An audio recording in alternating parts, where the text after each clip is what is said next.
he has had no real professional opponents other than Tommy Fury that were legitimate world-class boxers. Yeah. The problem is he was like a famous kid, and then no one took him seriously. Yeah. You just will never be a good fighter. So I wish that I could have knocked him out at the start. But as we saw, Me like sparring Yeah. when I watched it, which, you know, look, I paid for it. They got me. I thought it was going to be a real fight. You know, but me, I'm gonna speak my mind. I'm just gonna keep it 100, man. Jake Paul is fugazi. He's fake. That's how you feel.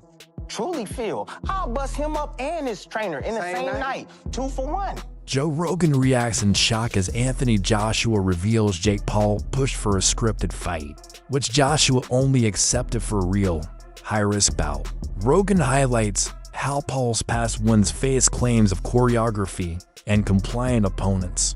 Critics argue these victories inflated his record and title talk without elite competition, sparking widespread debate among fans about legitimacy, intent, and the spectacle's impact on the sport. We'd assume that wealth would take away your drive for But competition. it hasn't. Yeah. He's also nuts, right? Just Yeah. the fact that he's willing to fight the 2-time heavyweight champion, former Olympic gold medalist, Yeah. a guy who's gigantic in his prime, Gigantic. built like a Greek god. Yeah. And you're going to stand. Joe Rogan says the fight resembled a controlled sparring session rather than a dangerous war. He notes that while there were tense moments, serious damage never seemed likely, highlighting that boxing can turn ugly quickly.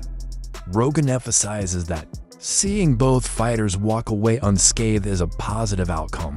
He stresses that safety outweighs hype and expresses relief that neither took heavy shots, with potential lasting consequences, reinforcing the importance of protecting fighters in high-risk bouts. Jake, or if I think that Joshua's more experienced or better, I believe I believe boxing's real. If boxing is an actual sport, if it is an actual sweet science, then of course a guy that's done it 11 times cannot compete with the Olympic champion. Of course. This is before you get size in there, before you get professional world titles in there. A guy that's done this 11 times cannot go into the Olympic Games and medal. If boxing, in fact, should be believed. I was with Portnoy. I liked it. I liked how he said that. So, you know, that's how I feel too. Because I'm also cheering for Jake Paul. But I get it. I know we're not going to win tonight. But that's a compliment to boxing. And it is very hard for people to digest that Anthony Joshua can't cut him off. He can't find him. He can't do anything with that reach. He can't go out there and rush him. He can't throw this kid in a corner and beat him up. That is disappointing to me. That is baffling to me. As an MMA guy, I will just share with you, that would not be a problem at all. At all. If a guy's running away from me, it would be absolutely no problem. And you can put the boundaries at the city line. You can put it at the state line. I will track him down, I will put him somewhere, and I will beat the dog out of him. So in a ring, I get where that is really disappointing. I get it, but it doesn't change the fact that that's what happened. And then Joshua, by the way, has the right to turn to some other thing. Where I'm saying he had to cut him off, grab him, throw him in the corner, go beat him up. Well, I'm saying that Joshua has the right to go, I could feel some stuff. I knew it was going to come my way, right? For Joshua to say, well, I had the experience, and yeah, he was moving, and yeah, I could have cut him off a little different. But I didn't mind the way this was going. I didn't mind that he was running. I knew he would slow down. I knew he would come to me eventually. Chael Sonnen says the matchup defies logic. He argues that a fighter with just 11 professional bouts should not face an experienced Olympic medalist. The vast difference in skill, experience, and ring IQ makes the pairing highly questionable. Sonnen also notes the weight discrepancy, with the seasoned fighter naturally heavier, further highlighting the mismatch. In legitimate boxing, commissions and trainers would never approve such a fight to him. This raises doubts about authenticity and intent when bouts ignore basic sporting principles. He believes fans are justified in questioning whether the fight is genuinely competitive or primarily staged for attention, hype, and promotion. Such mismatches, according to Sonnen, risk undermining the sport's integrity and fuel skepticism among viewers, leaving them wondering whether the spectacle prioritizes entertainment over true athletic competition. The situation, he insists, simply does not add up logically or safely.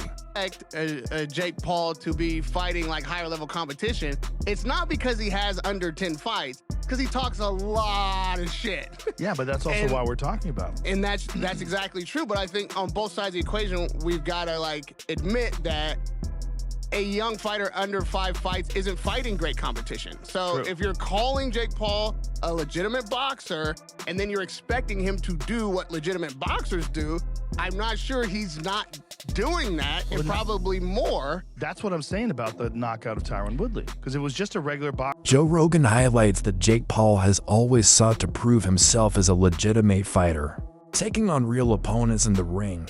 He thrives on genuine competition, not scripted or fixed bouts. However, facing Anthony Joshua presents an entirely new challenge. Rogan points out that Jake has never faced someone of Joshua's size and power, making his stamina and endurance in a full, intense fight uncertain. While Jake has skill and speed, questions remain about his ability to handle top-tier heavyweights. Tim Bradley directly calls out Jake Paul, labeling him as fake and criticizing his fights for lacking real competition. He argues that many of Paul's matches appear scripted, with opponents seemingly following predetermined outcomes rather than engaging in genuine boxing. Bradley highlights how these stage bouts have inflated Jake's record, giving a misleading impression of his abilities while entertaining. He stresses that these events do not reflect true skill or risk. According to Bradley, Paul's approach undermines the integrity of boxing and sends a deceptive message to aspiring fighters about what it takes to succeed in the sport. I can't knock your hustle when you built something outside of boxing and you say, hey, yo, I'm coming over here to the sport now and I'm gonna pick and choose who I fight.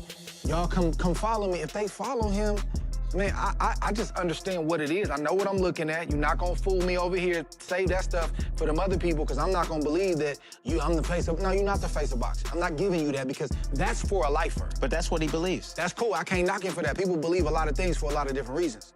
I'm just saying, you can do all the rah-rah stuff. That's your business.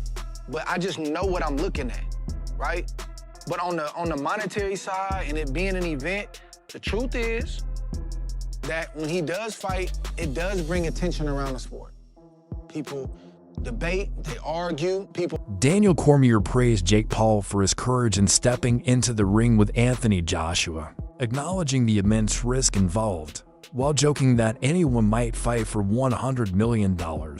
He emphasized the bravery required to face a seasoned heavyweight after competing against much lighter opponents. Cormier highlighted Paul's athleticism and strategy, noting how his constant movement and defensive tactics allowed him to avoid heavy damage from Joshua's powerful punches. He explained that staying mobile and dodging consistently drains energy, yet Paul managed to endure against an elite opponent. Cormier compared the effort to wrestling dynamics, where repeated pressure tests resilience.